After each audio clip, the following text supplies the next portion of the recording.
Toddlers' needs are constant and exhausting. So what if I told you there was a way that you could alleviate at least a little bit some of that stress? 2 words, toddler independence. They want it anyways, so you may as well give them some. Hi guys, Kathleen S here. I'm a learning enthusiast who has a toddler and a 4-year-old, so I've been through this toddler stage twice. So I'm going to take you on a tour of my house so you can see how to set it up to alleviate at least a little bit of that toddler angst. So my kids are loose in the house. You might see them on the camera. Now, a lot of the things I'm going to show you I learned from Montessori, who lived about 100 years ago and set things up for a public school type system. But still, she had some brilliant insight. So let me show you first in the bathroom some of her tips. The first thing you can do is set up your bathroom with a step stool, like so that your kids can reach the sink on their own. So my toddler and yes, my preschooler come in here, grab their own toothbrushes. My toddler is not brushing her own teeth right now, but she still grabs it for us so that we can then brush her teeth for her. But my son, who is, how old are you? 4, can now brush his teeth on his own because we started this practice early with him. And again, the sink is set up so things are close. We have hooks down here so they can hang up their own towels, give them a little bit more responsibilities than you would expect a 1-year-old to have. One of Thea's favorite things to do in the morning is to pick out her own hair stuff down here. She has access to hair ties, to clips, to headbands, and then she tells us what she wants to be put in. Yes, it gives her a little bit more autonomy, so there is less toddler angst as a result. Okay, let's check into this bedroom here. So the kids sleep in another room, but we have Thea's changing table in the office space here. Behind me, we have a basket system that I had set up a long time ago for my son and now have started implementing with Thea too. She can pick out on her own in the basket the shirt she wants to wear every day. When we just started this, we would first give them 2 options and then say, which shirt do you want to wear? And same thing with pants. We would give them 2 options. Which pair of pants do you want to wear? I only keep seasonal clothes in here, so since it's colder, she only has long sleeve shirts. So yes, giving her a little bit of choice over her clothes is one small step to independence. You do not give them free rein. You do not give them a whole bunch of options because that just frustrates them. They have overwhelmed with all the choices. So give them a little bit, small choices. Here are a couple options. And as they develop, you can give them the entire basket to look through and pick. Before we move on, I just wanted to mention we also have laundry baskets accessible to the kids. So Thea takes off her own clothes at night and she's practicing dressing herself. Yes, it takes longer because they are learning and we still have to help her. It's also great fine and gross motor activity because she's learning to grasp and pinch her pants to pull them up correctly, pull on her shirt, eventually buttons. She's working on zippers right now, so zipping herself up into her sleeper at night.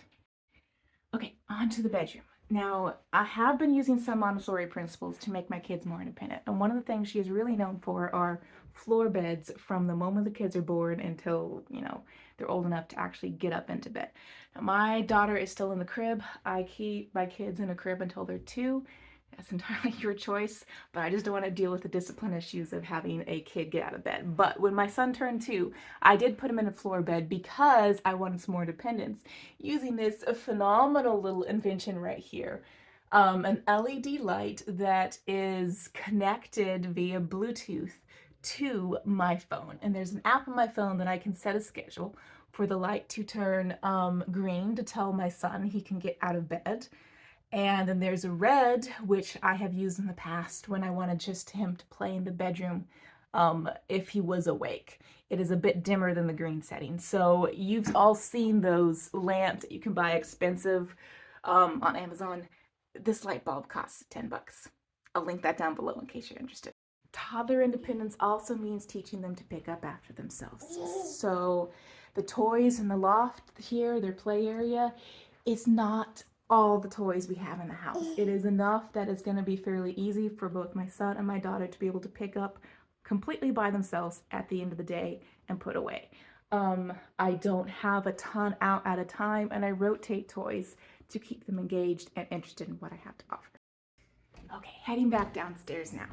One thing you will notice, which of course is wisdom for any parent, is my house is set up to be toddler friendly. You've heard of baby proofing, well, there's also toddler proofing.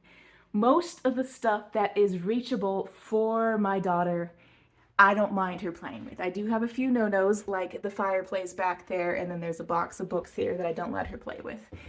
And in the kitchen, I have everything locked down. So yes, I have a china cabinet here, but there's the magnetic locks that she cannot get into. So yes, the house is toddler proofed. So all the dangerous stuff she can't into, and all the dangerous stuff she can't get into, but she is free to explore and have the independence she needs. I do have shelves set up over here, which I'm not going to show you today. So stick around and subscribe so you can see the types of independent art and school activities that I have for her. Okay, we're here in the kitchen, and what do you know? There is a mug of chocolate. So that means it's time for the chocolate and the like, which is a point in this video where I eat some amazing chocolate and ask you to bump that like button to help spread this video to more people. Okay, in all seriousness now, the kitchen is probably one of my favorite places to get my kids a little bit more independent. And that is all due to this very wonderful toddler tower, helping tower, safety tower, there's so many names. But it is basically a step stool that has an extra bar on the back so the kids can't fall off once they're on it. My daughter loves helping me in the kitchen. My son used to, not so much anymore, but he has a step stool that he can get up and help me. They have their own aprons. They have their own cleaning stuff back there. So when they make a mess, I have them attempt to help clean it up. My daughter has been at the sink helping me do dishes. So has my son. Everything in here is set up for independence, for them to be involved in the daily activities. Because once you start teaching them how to do basic life skills, that is when they gain a bit more independence. Now, one thing I accidentally found, did not plan on this, is the Keurig. The buttons on here are so simple that my 3-year-old one day started making coffee and tea for everyone in the house when my parents were visiting. So now he routinely asks me in the morning, "Mommy, can I make you tea today?" So that is also a bonus because it is him doing something for someone else, teaching him an act of kindness. The kitchen is also the easiest place to start doing chores. So I have my kids use this shelf here to set the table, and they can take things over one dish at a time to the table. I have them clear their own place and put it up on the counter or down here when they're done. My daughter and my son, their first chore ever was starting the dishwasher, putting soap in, pushing the button. They find that so much fun. And then my daughter also loves helping me empty the dishwasher. My son, I've had to ask before, but for some reason, my daughter really likes helping. And she, of her own initiative, when she sees me unloading, starts handing me dishes from the dishwasher to help me out. If you really want to get into this independence thing, you can set up your kitchen so that there's a drawer low down that the kids can get their own kid-friendly utensils and dishes out of. I have also seen a snack drawer, so you can tell your kids it's snack time, and then they can go get their snack themselves. I had my pantry set up at one point so that I could tell my kids it's snack time. And then my son would come here, open the door, and I had a shelf here where I had some pre-prepared bowls of whatever snack for the day.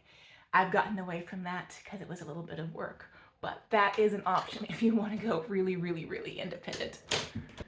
Okay, there is one more area of independence, which is probably one of my favorites, and that is telling the kids to go get their own shoes on. So we have baskets down here for both my son and my daughter, and I can tell them as I'm trying to get stuff gathered to get out of the house, go put your shoes on. It is one of the best ways to get your kids more independent.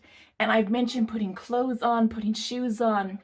That is because I intentionally buy clothes and shoes that the kids can put on themselves.